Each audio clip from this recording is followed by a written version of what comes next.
بسم اللہ الرحمن الرحیم نحمدہ ونصلی علی رسولہ الکریم اما بعد۔ آج کے درس میں سیرت النبی صلی اللہ علیہ وسلم کے بارے میں کچھ باتیں عرض کرنی ہیں۔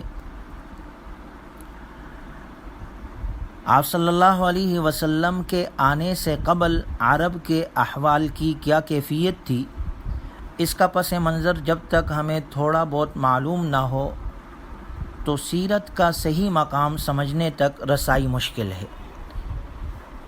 تو یاد رکھیے کہ تاریخ میں ہمیں عرب کی 3 قسمیں ملتی ہیں۔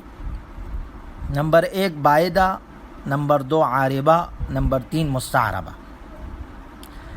اسی مستعربہ میں آگے جا کر حضرت اسماعیل علیہ السلام کا تعلق اسی مستعربہ سے ہے، اور آپ صلی اللہ علیہ وسلم حضرت اسماعیل علیہ السلام کی اولاد میں سے۔ اب سوال یہ پیدا ہوتا ہے، اسماعیل علیہ السلام تو ابراہیم علیہ السلام کے بیٹے ہیں، اور ابراہیم علیہ السلام تو عراق میں رہتے تھے، تو پھر مکۃ المکرمہ کیسے تشریف لائے؟ تو حضرت ابراہیم علیہ السلام عراق میں ہی پیدا ہوئے اور عراق میں ہی رہتے تھے۔ آپ نے عراق میں ہی اپنے علاقے میں تبلیغ کی، لوگوں کو توحید کی دعوت دی، اور بتوں کا وہ واقعہ پیش آیا توڑنے کا، جو آپ نے بتوں کو توڑا، جس کے نتیجے میں لوگ آپ کے مخالف ہوئے، نمرود اور حکومت سارے، اور آپ کو آگ میں ڈالا گیا۔ رب ذوالجلال نے آپ کو آگ سے محفوظ رکھا، اور قرآن کریم میں اللہ نے ذکر کیا قلنا یا نار کونی بردا وسلاما علی ابراہیم، کہ وہ آگ آپ پر سلامتی والی بنائی گئی۔ جب اللہ نے آپ کو محفوظ کیا، اب اس سے بچ جانے کے بعد اب آپ نے عراق کو چھوڑا، اور عراق سے آپ نے ہجرت کی، اور عراق سے شام، شام سے فلسطین، مصر، اور پھر وہاں سے آپ مکۃ المکرمہ تشریف لے گئے۔ مکۃ المکرمہ جب آپ گئے تو اپنے ساتھ اپنی زوجہ حضرت ہاجرہ اور اپنے بیٹے حضرت اسماعیل علیہ السلام کو وہاں پر لے گئے۔ آپ نے اپنی زوجہ اور حضرت اسماعیل علیہ السلام جو اس وقت چھوٹے تھے، دونوں کو مکۃ المکرمہ میں وہاں پر چھوڑا۔ جب چھوڑا تو چونکہ مکۃ المکرمہ تھے، وہاں تو کوئی آبادی نہیں تھی، کوئی گھر نہیں تھا، کوئی کھانے کی اشیاء نہیں تھی۔ قرآن کریم میں خود ذکر ہے وادٍ غیر ذی زرع، وہاں تو ایک ایسی وادی کہ کوئی زراعت نہیں تھی۔ آج کے اس ترقی کے دور میں بھی وہاں پر کوئی چیز نہیں اگتی۔ آپ جب وہاں سے جانے لگے حضرت ابراہیم علیہ السلام، تو حضرت ہاجرہ نے کہا کہ آپ ہمیں یہاں چھوڑ کر کہاں جا رہے ہیں؟ یہاں تو کوئی رہنے کی جگہ نہیں، کوئی کھانے کا انتظام نہیں، کچھ نہیں۔ لیکن چونکہ حضرت ابراہیم علیہ السلام کو حکم یہ تھا جواب نہیں دینا، تو حضرت ابراہیم علیہ السلام اونٹ پر بیٹھ کر چلنے لگے۔ جنت المعلیٰ تک حضرت ہاجرہ آپ کے پیچھے آئی، اور پھر انہوں نے خود آپ سے پوچھا کہ کہیں اللہ کا حکم تو نہیں ہے؟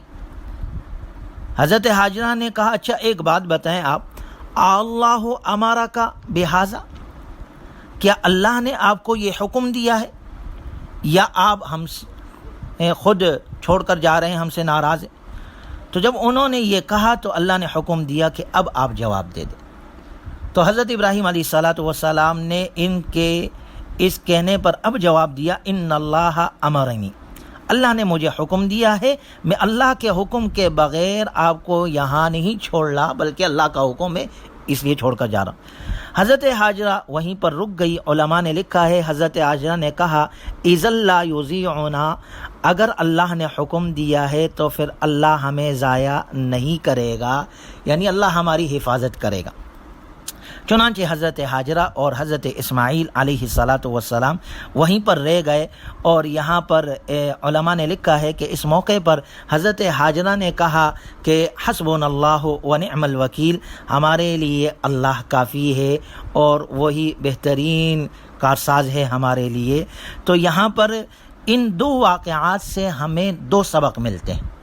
ایک تو حضرت ابراہیم علیہ السلام کا واقعہ کہ دیکھیں ان پر کتنی تکلیفیں آئی، عراق سے ان کو ہجرت کرنی پڑی، ان کو آگ میں ڈالا گیا، لیکن ساری چیزیں برداشت کی، تکالیف برداشت کی، اور اس کے باوجود بھی انہوں نے توحید کا سبق نہیں چھوڑا۔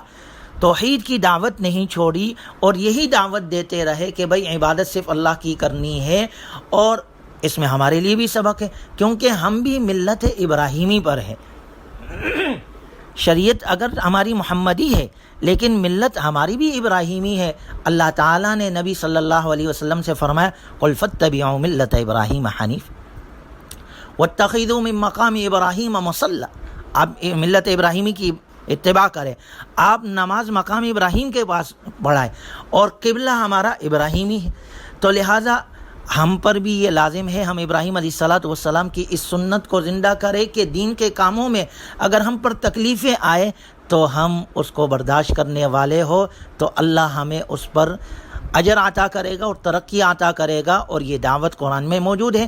ابراہیم علیہ السلام نے فرمایا الذی خلقنی فہو یہدین, وہی اللہ ہے جس نے مجھے پیدا کیا, وہی ہدایت دینے والا ہے.